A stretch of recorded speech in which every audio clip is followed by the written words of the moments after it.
వేదాలను శోధించి వేదాంతమునధిగమించి వేదాలను శోధించి వేదాంతమునధిగమించి మనిషి మనిషిగా బ్రతుకుటే మనిషి మహాశయ జయ జయ జయ అంబేద్కర్ జయ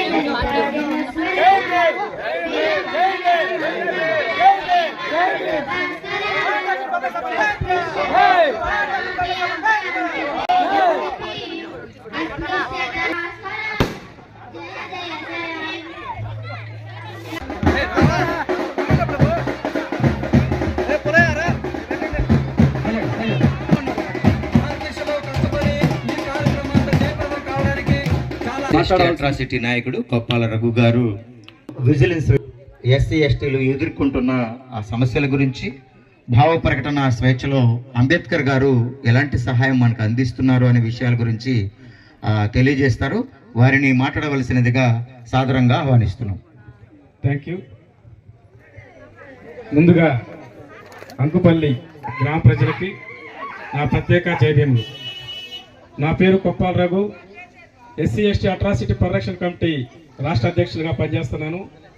గతంలో జిల్లా విజిలెన్స్ మానిటరింగ్ కమిటీ పిఓ యాక్ట్లో కలెక్టర్ గారి అధ్యక్షతలో పనిచేయడం జరిగింది.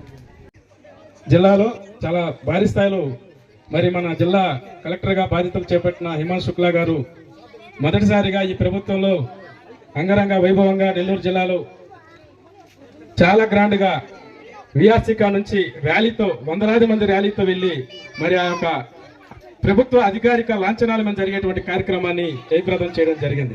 నాకు మాట్లాడే అవకాశం కల్పించినటువంటి ముఖ్యంగా ఈ యొక్క కమిటీ యూత్ కి నా ప్రత్యేక జైభీములు. ఎందుకంటే మీ అందరికీ కొన్ని విషయాలు తెలియజేయాలి. అంబేద్కర్ స్టాచ్యూ, అంబేద్కర్ విగ్రహాన్ని ప్రారంభోత్సవం చేయాలంటే అయ్యప్ప మాల ధరించిన తర్వాత 45 రోజులు దీక్షలు చేపడతాం. అంతకన్నా పెద్ద దీక్ష డాక్టర్ బిఆర్ అంబేద్కర్ విగ్రహాన్ని ఆవిష్కరించడం.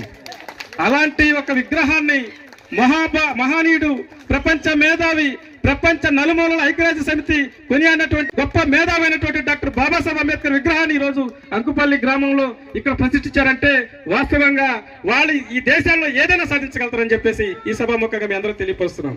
మరి బాబాసాహెబ్ అంబేద్కర్ గారు ఆయన 1891లో ఏప్రిల్ 14న రామ్జీ సక్పాల్ కుటుంబ దంపతులకు ఆయన 14వ సంతానంగా జన్మించాడు.